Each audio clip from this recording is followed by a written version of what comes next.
Hello, this is Sandy Gallagher welcoming you back to Lesson 11 of Thinking into Results. We've given you a lot of tools so far that when applied will bring phenomenal results to you.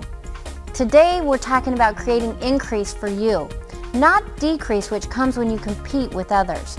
Let me explain.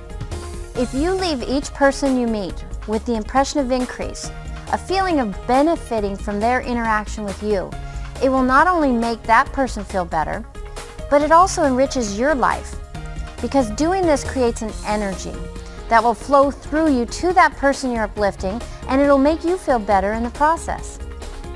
This is true customer satisfaction. Feel empowered to make the other person feel good. This may just be the lesson that's made the biggest impact on my life, on my law practice, on my friendships, literally everything, including building this company, because I'm constantly thinking about how I can leave the person I'm dealing with like they've got more from interacting with me. A richer, more fulfilling career and life are in your hands. Here's Bob to tell you how.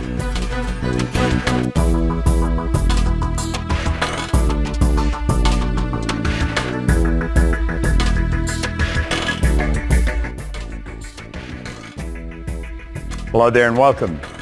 Lloyd Conant, co-founder of the Nightingale Conant Corporation in Chicago, was a very dear friend of mine while he was alive, and I hold very fond memories of him. He really helped me understand how to get the best out of myself. And one day in 1968, I was sitting in his kitchen, and I asked Lloyd, I said, Lloyd, how did you start this company? Because Lloyd Conant and Earl Nightingale didn't just start a company, they started an industry. The self-help industry as we know it today. It's the largest distribution house of self-help material in the world. And so I was sitting there and Lloyd started to talk about a book he read. And he said, I studied this all weekend. It was called The Little Green Book. Well, all of a sudden I wasn't interested in how he started the company. I wanted to know what this little green book was. See, I was into studying. I wanted to know, why did everything in the world happen the way it was happening? And he gave me a copy. It was called The Science of Getting Rich, and it was written by Wallace D. Wattles in 1903. It was, by the way, the book that inspired Rhonda Byrne to make that runaway hit movie, The Secret, that I was very fortunate enough to be in. And I began to study it. In chapter 14 in that book is something everyone should burn into their mind. It's leave every person you come in contact with the impression of increase. Now think about that. You want to leave everyone you come in contact with the impression of increase. If you just happen to be stopping by the water cooler, give the person that's there a compliment. But it's got to be sincere, merited praise. I'm not talking about flattery. That's pretty hollow and shallow. Do you know that everyone does something well? Start looking for what other people do well. Bring it to their attention. Let them know that you notice it. Give them an idea that inspires them. Leave every person you come in contact with the impression of increase. And if you see the best in other people, in other companies, in other situations and conditions and circumstance, you're going to be in a phenomenal vibration. You're just going to feel good all the time. Your whole world is going to improve. Bring that idea into your mind. Leave everyone you come in contact with the impression of increase. In other words, make them feel good because you have come in contact with them. It was one of the greatest rules that I've ever learned. The compensation that you get from developing that into your character is phenomenal. It goes beyond the scope of your imagination. If you want rich rewards, leave every person with the impression of increase. See, there is a science to getting rich, and I don't just mean money. I'm talking about all aspects of your life, an abundant life. We're dealing with an infinite source of supply. And the author of that book said, you do not get rich by doing certain things. You get rich by doing things in a certain way. Now think about that. You do not get rich by doing certain things. You get rich by doing things in a certain way. You see, you could find two people working in the same company for the same sales manager, and they're selling the same product in the same marketplace. One is doing very well and the other's struggling, and yet they're both doing the same thing. Now this has puzzled people for many years. What is the difference? Do you know what I have found? I have found that most of the huge corporations do not know what the real top producers are doing. And most of the top producers don't know what they're doing. They're what you call unconscious competence.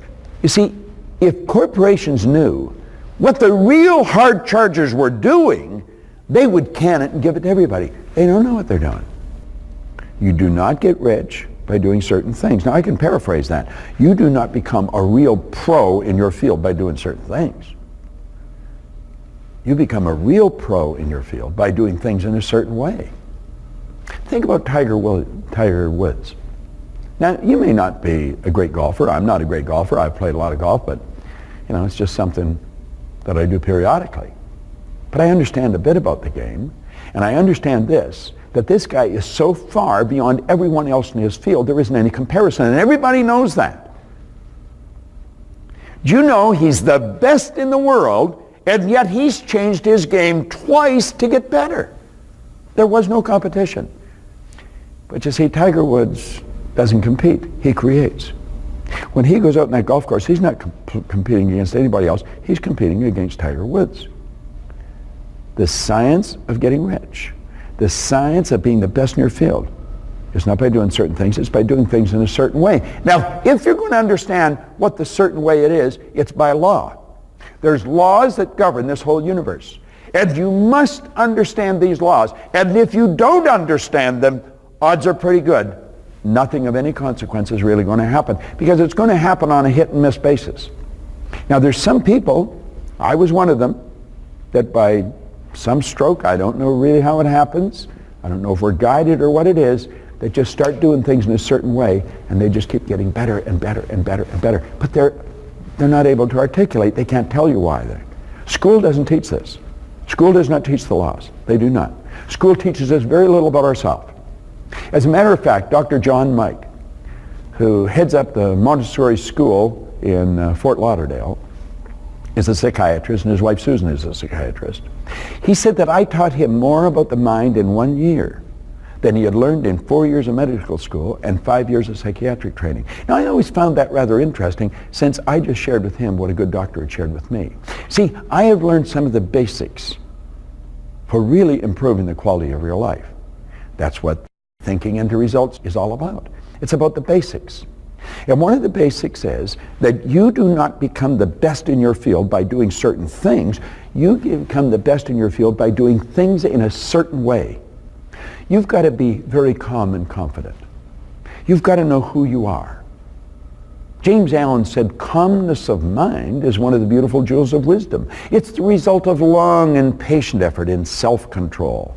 That's one of the basic qualities of leadership. Self-control. You've got to control yourself. Goethe, the German philosopher, psychologist, who really swayed the thinking of the entire Western world, he said, before you can do something, you first must be something. You've got to do things in a certain way.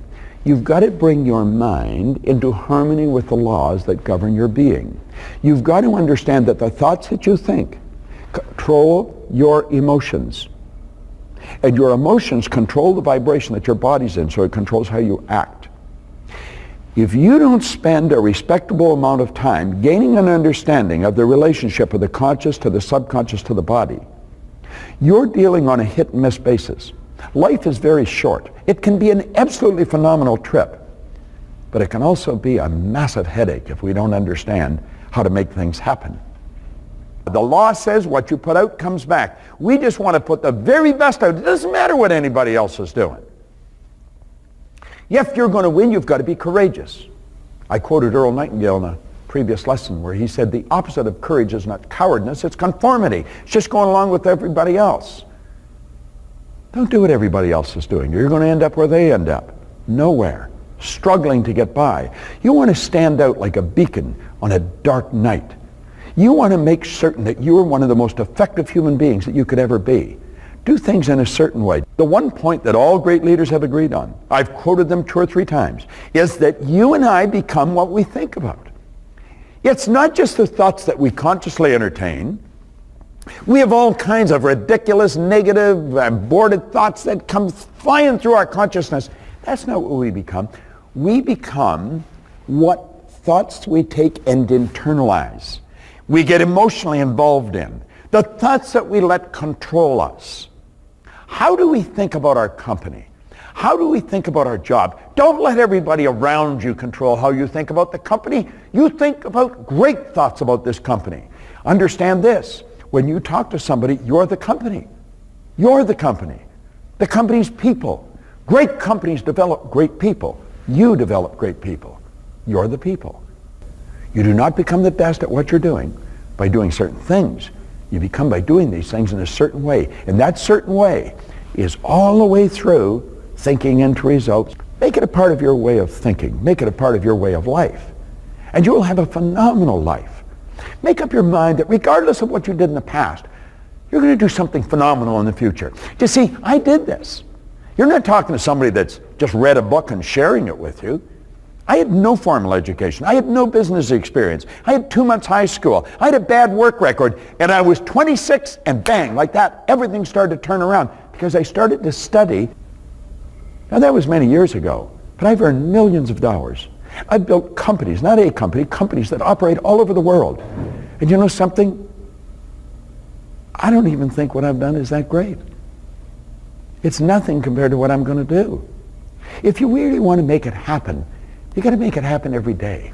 When you wake up in the morning, make up your mind today you're going to do it better than you've ever done it before. You're going to do it in a certain way. The certain way is the best way. But you know something? There's always a better way. What's best today isn't best tomorrow. There's a better way. There's a better way of doing everything. Now, I want to leave you on this lesson with a law. It is an absolute law, and remember, I've said it before. A law is something that operates all the time with every person everywhere. This is the law of compensation. The law of compensation clearly states that the amount of money you earn is always going to be in exact ratio with the need for what you do, your ability to do it, and the difficulty there is in replacing you. Just 3 steps. The need for what you do, your ability to do it, and the difficulty there is in replacing you. Now ask yourself, is there a great need for what you do? I would say the answer to that is probably an unequivocal yes. There is great need. So that's there and you have nothing to do with it. If you just focus on the second step, you're going to become better at what you do. Every day you're going to perfect it just a little bit. Do you know something? You're going to be very difficult to replace. Now, there's no one that's indispensable. In fact, I read a poem one time. It says, it was called The Indispensable Person. It said, put your hand in a bucket of water, put it in up to the wrist, pull it out, and the hole that remains is just how much you'll be missed.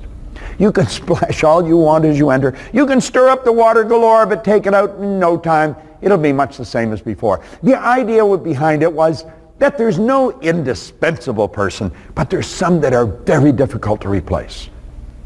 I mentioned Tiger Woods. Do you know he's paid millions of dollars just to show up at a golf tournament? He draws people like no other golfer can. He's the very best at what he does. Make up your mind, if you take care of the second point here, it's the need for what you do, your ability to do it, and the difficulty there is in replacing you. You make up your mind, you're going to become very good at what you do. You're going to give it everything you've got. You're going to do things, everything, in a certain way. You're going to become very difficult to replace. And you know something? When that happens, your stock goes up.